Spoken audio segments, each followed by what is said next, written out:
Welcome, Cathinka and Kenneth. It's very nice to have you here. Should we start with a small introduction? Cathinka, you have been head of radio in NRK for a bit more than a year now, but you have a lot of experience from both podcast and radio before that. Before that I worked 16 years in NRK, 10 years with the youth channel and 6 years with the culture channel, radio. And then I started in a production company called Rubicon and built up a podcast department there, and also sold both the podcast and radio. And Kenneth, you also have a long career in radio. Yeah, I actually started in local radio back in mid-80s or something. Seems a long time ago. And then I joined the efforts to start P4 as the first national commercial radio station in Norway in '93. And then also worked for some years in NRK and in a daily called Dagbladet. And then since 2002, I think, I've been back here at P4. Yeah, and you're the CEO of the P4 group. Yeah. I think everyone following this WorldDAB GA conference know very well that you, NRK, P4 Group, together with Bauer Media, switched off FM a bit more than 3 years ago, or during 2017, and with that became the first country in the world with 100% digital national radio distribution. But I think people wonder what happened after that. It's been 3 years now. And Cathinka, if you should compare NRK as a public service, the content and the offering you had to the Norwegian people before the digitization, let's say a decade ago or something like that, with what you can offer today, how would you describe the differences? I think it is a possibility to be even more relevant for even more people. NRK has 13 channels, and we see in the listening now that in 2016, people listen to 1.6 channels, and today they listen to 3.7. So we see that they change channels more often and choose for the either the mood or the part of the day, or we are going into now a period of where Christmas channels becomes very popular, and we can see that there's a difference in how people listen to radio, and the choice that fits me now and for the modus and the mood you're in is also happening to radio, not only to podcast, for example. So, and we also have a possibility to focus more on news on one channel, classical music on another channel, and have even clearer identities for the channels, so the listener knows what they'll get at each station. And how would you describe the development of the listening figures for NRK? It's very much the same. There was spread a little bit more on different channels, and then we see as kind of like fun things that for some reason young people like to listen to the jazz channel from Friday evening to Saturday morning. Okay. So we see that we can move the listeners between different channels. So it's very much the same there, but they use more channels than they used to in a way. Kenneth, P4 has been a very successful station since the beginning in 1993, and I think it has been called the most successful commercial radio in the world if you look at the percentage reach in the population. So can you explain why you chose to switch off FM and actually open up for more competition? Yeah, but there's several reasons. One of them, is not that exciting, or it's like we had quite a huge license cost, which disappeared. So that was, from a financial point of view, that was something that we took into account. But in the larger schemes of things, and from a strategic point of view, we were a country of 5 national radio stations. That was it. And as Cathinka says, we were trying to please everyone with one channel. And when the world around us was changing so fast to a very niche media market, that is, of course, the thing that bothered us the most, trying to figure out where would we be 5, 10, 15 years down the road.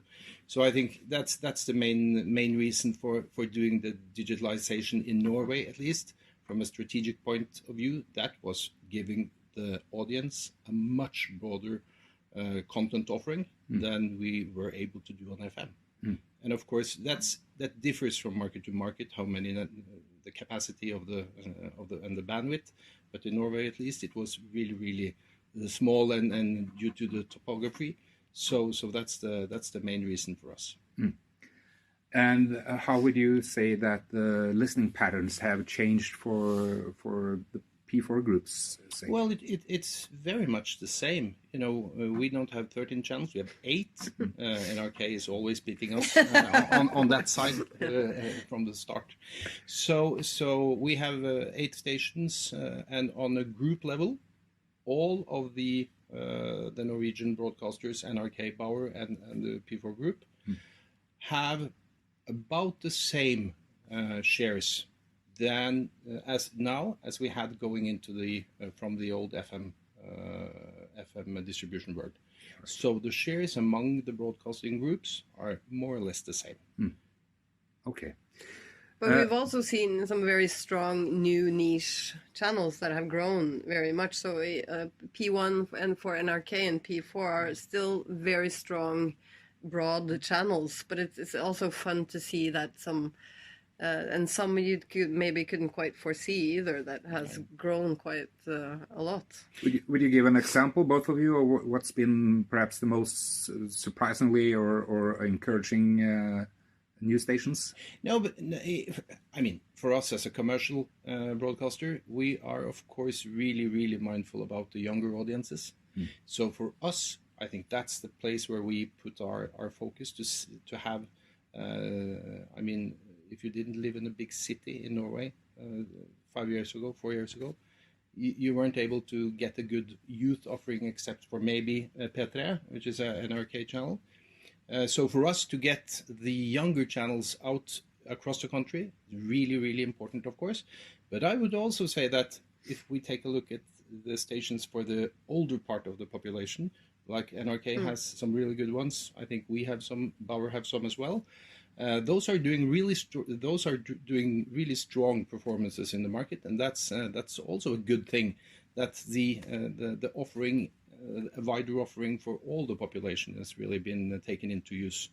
But the biggest surprise, I would say country maybe. Country for us is doing very strong, and before in the old days, country was never a big thing in Norway and didn't do well in any research. But country is doing good, so that's a cool thing and a positive thing.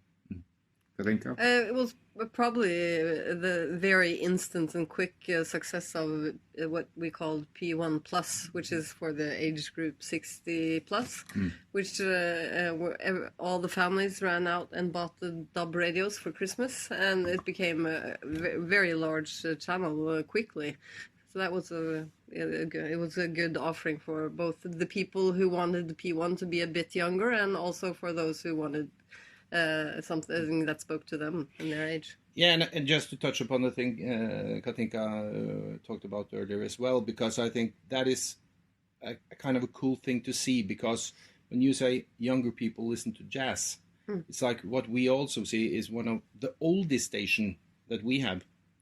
It's like surprisingly many young people listening to, and that, I mean, it brings back discovery to radio for me. So I think from maybe having a diminishing role in music discovery, radio is back with that offering and introducing music to 15, 16, 17-year-olds that would never have any relation to that music at all.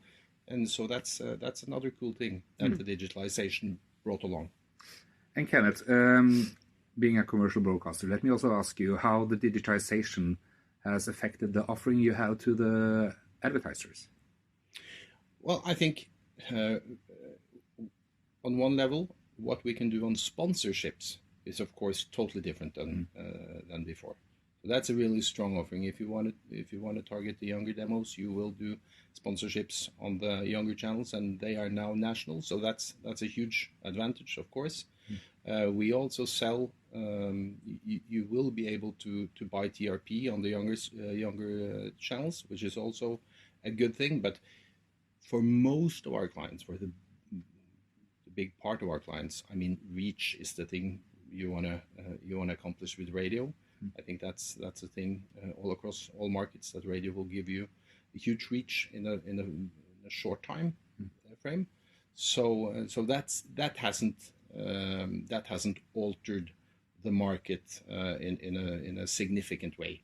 But I think basically the offering is the big thing, and it will that kind of an offering that we are able to present to the audience with the digitalization will safeguard radio's position in the long run.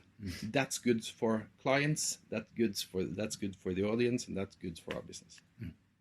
And Kenneth, you mentioned why and what you achieved with digitization, and you talked about being able to have more content, and also the increased competition from other media channels. And we see that, of course, a lot of the big American companies, they steal a lot of the time that people are using on media. Do you see or would you say that DAB as a technology, as a distribution technology, has an important role, or any role to play in that aspect? Yeah, of course. I mean, for us in this market, we wouldn't be able to bring this offering to the market without that technology. So, of course, for us, it plays a huge difference, and that's why I'm saying it will safeguard radio for a long time, because IP is coming, and of course, the offering on IP is huge. So, for us to be in front of that and taking positions before everything is over on IP in a few years, I think that's really important. Have you, Cathinka, now that's when everything is digital in Norway, how do you see the different digital platforms? Because digital radio is more than DAB, of course. How do you see they play together for you? They play. It depends on where you are and what you're doing, and different. So they fulfill each other in a way, I see, and then you have the whole. The DAB is giving you wherever. I like to say that if the whole world goes down, you'll still have a radio channel. That's the last thing you'll have. And we heard some rumors about good listening figures this summer. But this year has been a special year for everyone. How has Norwegian radio been doing since Corona and until now? Well, I mean, on the listening part of things, it has been really strong. I mean, we saw of course, when it comes to the commute, that was really down for at least for the first 3 months since March, I would say, because everyone was working from home. So, but you know, the commute isn't what really drives the radio listening. So we saw an increase of the in-home listening, a decrease of the out-of-home listening, and especially on the commute side of things. But through the Corona crisis, listening figures have been really strong, and time spent has been really strong. So I mean, radio proved itself through Corona really, really strong. And also there you saw how good it is for the listener to have several channels to choose from, because then all of a sudden the news channel had more listeners than it used to, and both P1 and P4 became even more important as a like safe company in a way. So you all saw movement between the channels, which you see is reflecting on what's happening in the world and the country, and how the listeners, what they need at that moment. And then you have a broader span of what they can choose from according to what they need, which is a good thing. Yeah, and I think your point on the main channels, I mean, P4 and P1 and P4 are really big stations in the Norwegian market, and absolutely, I think the feeling of normality in a chaotic world. I think going into P4 and P1, and I'm sure we both had that really high in our mind when we programmed those channels during that period. That really being able to help the listeners to still have some form of grip on normality was really important. Back to the switchover. It didn't go quietly, I think it's fair to say. What would you say was the single most difficult challenge during the switchover process, Kenneth? Well, I think we really need to be quite honest about it. It was a lot of challenges, and that's not we're not going to be able to sweep that under the rug, because we were the first country in the world doing that. The penetration of the receivers were low, so the demand we put on the audience to what they had, the loops they had to jump through to be able to get an offering that they didn't know and they were quite content. I mean, if you ask, they were quite content with the offering, So, that was a gap between what they had. I think most of the audience saw that as quite a gap, what they had to do to get something they weren't sure about what they were getting. So the pushback, I would say, from the audience on that part of the thing, the loops we made them jump through, that was a huge challenge. So the communication and the burden, that was by far the biggest challenge as I see it. And of course, that has something to do about how many receivers do you have in the market. That is the key to the kind of burden you will put on the audience. And I think most countries coming after us now will have another another starting point. But I have to admit that our starting point was a bit tough. It's easier to say, look, they did it. It went very well. Nobody's done this. We don't know how this is going to work out. And I guess cars being a really important part of this. And the situation is quite different now, where the EU also demands DAB if you have a radio in the car. Yeah, of course. But we have to stop soon. But would you give, Switzerland have said that they will now do a switchover in 2022, 2023. And they are in a better place already regarding, for example, receivers. But do you have any kind of tips or suggestions or advices to all countries coming after Norway and thinking of switching off? And you're looking at... Yeah, or both of you. If I should start... No, I think, that would be really very general things, because it depends on the market. I think it's market by market. I think it depends on what kind of offering you have on local radio, what kind of offering you have on national radio. It's so to pretend to have any good answers or advice for Switzerland, I won't go there. But of course, the less burden you put on the audience, the better. And I would say the more tangible your value proposition is, the better. So I think that's really general, of course, but that is the two biggest concerns I would have in mind if I had to do this again. I was actually going to say, use the word tangible myself, that they have to know why this is a good thing for them, and that's quite difficult when you're talking about switching devices in a way. But I think to try to find the key to that is important. Thank you, both of you. Very happy to have you here. Thank you. Thank you. Pleasure to be here.